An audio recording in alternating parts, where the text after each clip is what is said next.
Chemistry chapter 1 class 10th chemical reactions and equations. सबसे पहले इस चैप्टर में हम केमिकल रिएक्शंस के बारे में जानेंगे। केमिकल रिएक्शन क्या होता है? Chemical reactions are the processes in which new substances with new properties are formed। इसका मतलब chemical reactions are the processes, chemical reactions processes वो प्रोसेस है इन विच जिसमें न्यू सब्सटेंसेस यानी नया सब्सटेंस विथ न्यू प्रॉपर्टीज नए property के साथ आर फॉर्म होता है यानी बनता है। फिर से हम इसको देखते हैं। केमिकल रिएक्शन वह प्रोसेस है जिसमें नए सब्सटेंस नए प्रॉपर्टीज के साथ बनते हैं। एक एग्जाम्पल के द्वारा इसे हम समझते हैं। Hydrogen gas and oxygen gas combines and form water. यानी hydrogen gas H2 oxygen gas O2 मिलके एक नया सब्सटेंस बनाता है H2O। और ये H2O जो नया बनता है सब्सटेंस वो नए प्रॉपर्टी के साथ बनता है। पहले हम लोग देखे ना, new substance with new properties are formed माने बनता है। तो नया सब्सटेंस बना नए प्रॉपर्टी के साथ।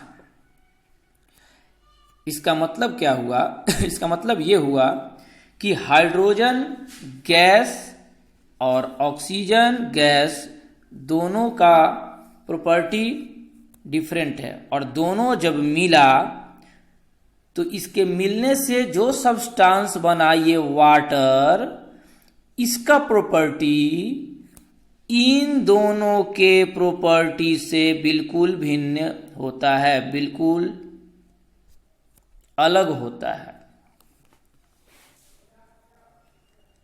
नेक्स्ट हम लोग देखते हैं the substances which take part in a chemical reaction are called reactants. The substances यानी कि विच टेक पार्ट जो हिस्सा ले, सब्सटेंसेस यानी जो हिस्सा लेता है, टेक पार्ट माने हिस्सा लेना, हिस्सा लेता है इन ए केमिकल रिएक्शन में आर कॉल्ड रिएक्टेंट कहलाता है। यानी कि यहां ऊपर देखें हम हाइड्रोजन और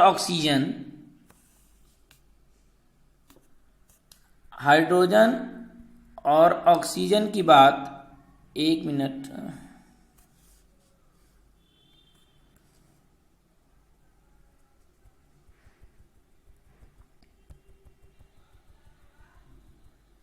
यहां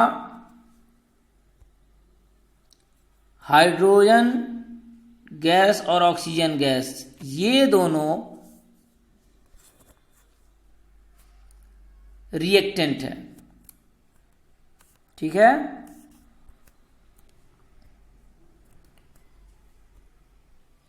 और ये प्रोडक्ट है।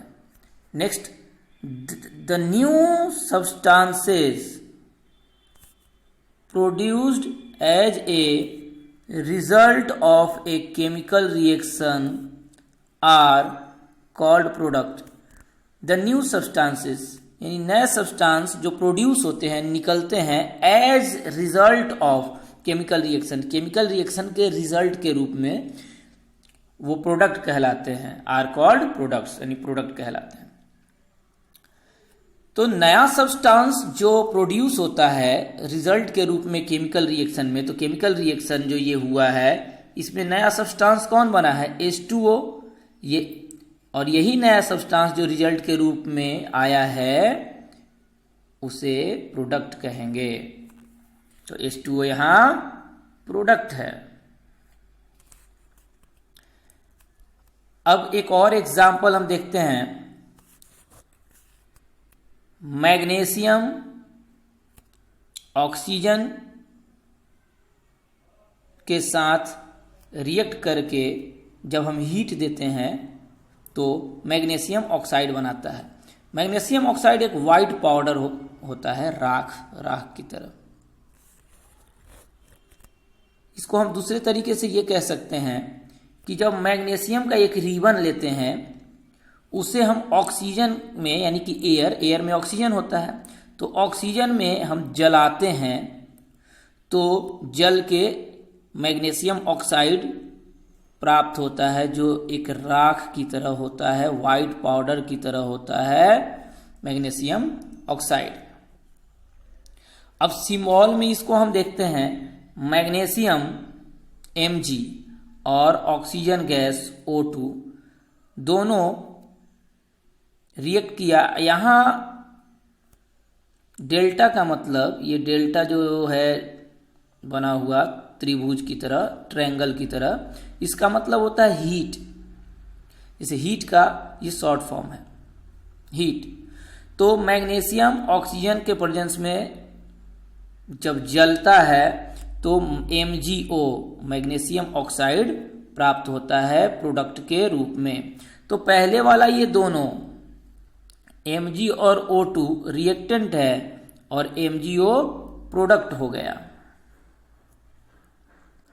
लेकिन Mg को जलाने, यानी मैग्नीशियम को जलाने से पहले, हवा में जलाने से पहले हम क्या करते हैं? तो मैग्नीशियम को जलाने से पहले नोट में हम देखते हैं बिफोर बर्निंग इन एयर, यानी कि एयर में जलाने से पहले the magnesium ribbon is cleaned. Magnesium ribbon को क्लीन किया जाता है बाई रबिंग, माने घीस कर, rubbing with A sand paper, sand paper से घीस कर हम मैग्नीशियम रिबन को पहले क्लीन करते हैं, साफ करते हैं। This is done to remove the protective layer of basic magnesium carbonate. Basic magnesium carbonate का जो एक प्रोटेक्टिव लेयर चढ़ गया रहता है मैग्नीशियम रिबन के ऊपर, उसको रिमूव करने के लिए हम सैंड पेपर से उसको रब करते हैं, यानी घीसते हैं, ताकि अच्छी तरीके से मैग्नीशियम का जो रिबन है वो जल जाए, यानी ऑक्सीजन से रिएक्ट कर ले। और ये मैग्नीशियम कार्बोनेट होता कहाँ है? सरफेस के ऊपर, from the surface of magnesium ribbon, यानी कि फिर से हम लोग समझे, मैग्नीशियम रिबन के सरफेस से मैग्नीशियम कार्बोनेट को, मैग्नीशियम रिबन के सरफेस से मैग्नीशियम कार्बोनेट को हम रिमूव करते हैं, ठीक है, ताकि मैग्नीशियम रिबन आसानी से जल जाए। रिमूव करना माने हटाना, हटाते हैं। अब नेक्स्ट हम लोग देखते हैं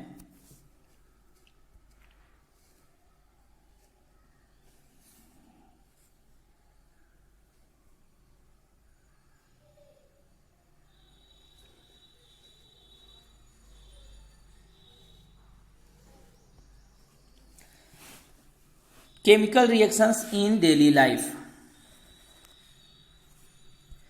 केमिकल रिएक्शंस इन डेली लाइफ हम लोग देखते हैं।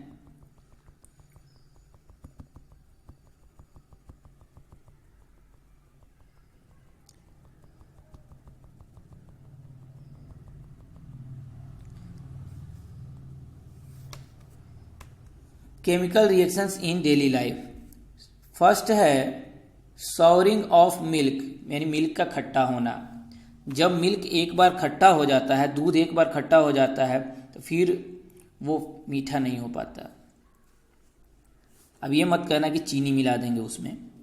दूसरा formation of curd from milk, यानी मिल्क से, फ्रॉम मिल्क माने मिल्क से कर्ड का फॉर्मेशन माने दही का जमना, दूध से दही का जमना। जब दूध से दही जम जाए तो दही से फिर दूध नहीं जमेगा, दही से दूध नहीं बनेगा। अच्छा, ये केमिकल रिएक्शंस, इसमें क्या होता है कि रिवर्स नहीं होता है, इरिवर्सिबल रिएक्शन होता है ये।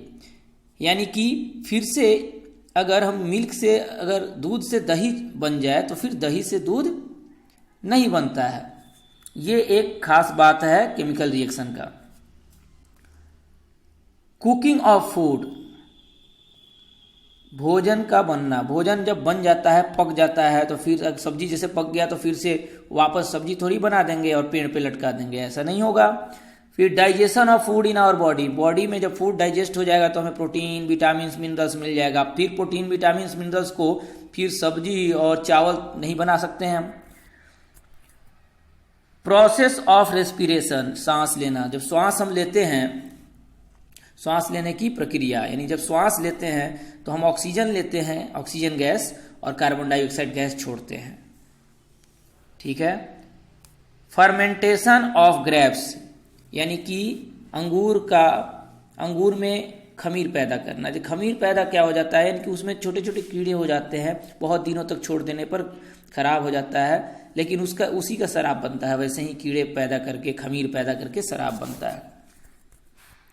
रस्टिंग ऑफ आयरन, जंग लगना, जब एक बार जंग लग जाता है आयरन में तो वो झड़ के जंग गिर जाता है नीचे, फिर वापस आयरन नहीं बनता है।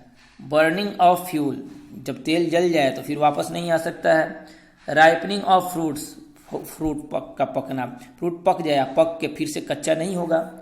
Burning of candle wax, candle wax का जलना, यानी कि जब कैंडल वैक्स जलता है, यानी कि मोमबत्ती, तो जल के सबसे पहले क्या होता है, वो सॉलिड से लिक्विड बनता है, लिक्विड से फिर गैस बन के खत्म हो जाता है। तो ये हमारा हुआ chemical reactions in our daily life. Next video में हम पढ़ेंगे आगे, जो आप देख रहे हैं स्क्रीन पे, characteristics of chemical reactions. Okay, thank you for watching the videos. Please repeat again and again so that you can memorize properly. Thank you.